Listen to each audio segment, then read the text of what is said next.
Good afternoon, ladies and gentlemen. Can you hear me okay in the back? Okay, I'm Mark Stopsey, and before I start, I'd like to acknowledge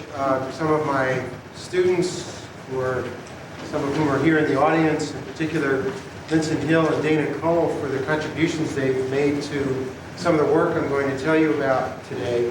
as well as other students in my lab who are actively doing research on matters related to communicable disease risks in animal livestock, particularly hog waste and other hog contaminants like Sheehy and others.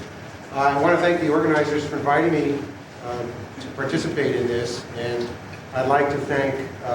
several different agencies like the UNC Water Resources Research Institute, the Pork Producers Council, and the US EPA for supporting some of the work that I'll be telling you about. Dr. McBride said there are no enemies in this quest to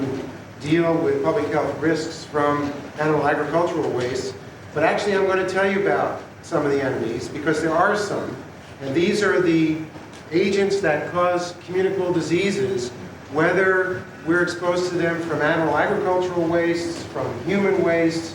from food that we eat, or from contact with each other. So we are in a war, so to speak,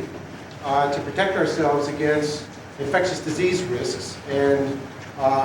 one of the elements of the battle is to control those risks as they might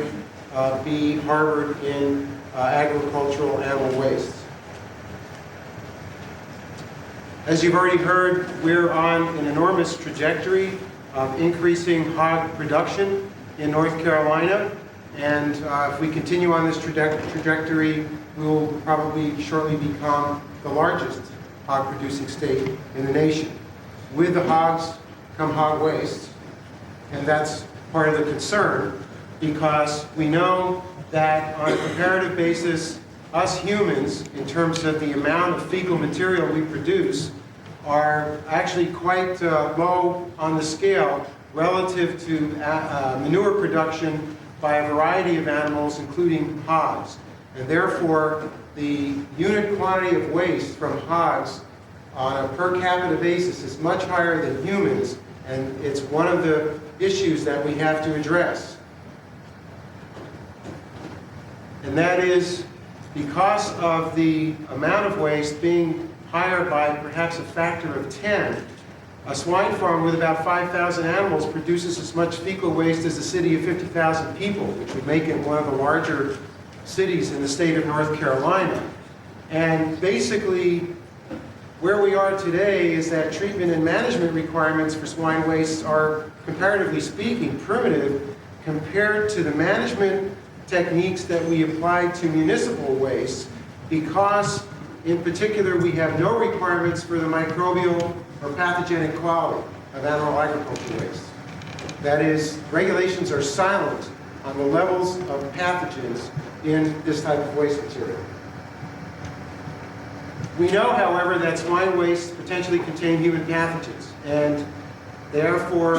swine are infected with and they can fecally shed high concentrations of a variety of different disease-causing microorganisms, viruses, bacteria, parasites, and some of these are pathogenic to humans. That is, we can get infected from the types of pathogenic microorganisms that are excreted or discharged by swine or from contact with swine.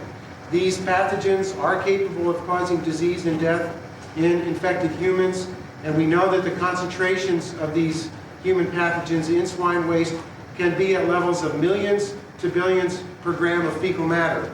Now, these same organisms, many of them also infect humans, so the same statements could be applied to infected persons just as they can be applied to infected swine.